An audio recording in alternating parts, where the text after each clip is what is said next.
আসসালামু আলাইকুম রহমতুল্লাহি ওয়া বারাকাতুহু। এই ভিডিওটা প্রচুর পরিমাণ শেয়ার করবেন। আপনাদের কাছে কোনো টাইমে আমি চাই না, বলি না যে আমার ভিডিওটা শেয়ার করেন। কারণ এটা একটা নিখুঁত সংবাদ। স্ক্রিনে যাকে দেখতেছেন এই আমার ভাগিনা প্লাস বন্ধু। সবসময় একসাথে খেলাধুলা করতাম, এমনকি চলাফেরা করতাম।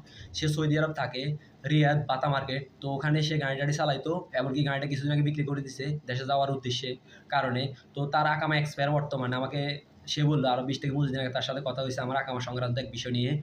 পরে বলতেছে, "মামা আমি দেশে যামু।" আমি জিজ্ঞেস করলাম, "কবে দেশে যাবি?" সে বলতেছে, "মামা আমি দেশে যামু।"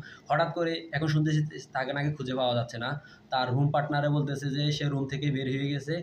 বেরিয়ে যাওয়ার পর আর সে রুমে ফিরে আসে নাই। আজ ২০ থেকে ২৫ দিন। দেখেন কতদিন হয়ে গেছে কেউ বলতে পারে না। এখন ফেসবুকে পোস্ট দেখার পরে না বলতে পারবো যে সে নিখোঁজ।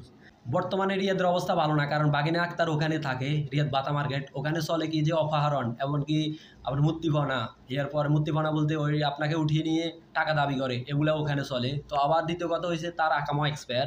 হয়তোবা তাকে পুলিশ ধরে নিয়ে গেছে। যদি পুলিশ ধরে নিয়ে যায় তাহলে ইনশাআল্লাহ সে দেশে যাবে। তো সবাই তার জন্য দোয়া করবেন। আল্লাহ পাক তাকে যেখানে রাখুক না কেন, তাকে সহি সালামতে রাখুক, এমনকি আমাদের মাঝে আবারও ফিরিয়ে আনুক, এমনকি তার বাপ মার কোলে তাকে আবারও ফিরিয়ে দেখ। সবাই দোয়া করবেন, ভিডিওটা বেশি করে শেয়ার করবেন।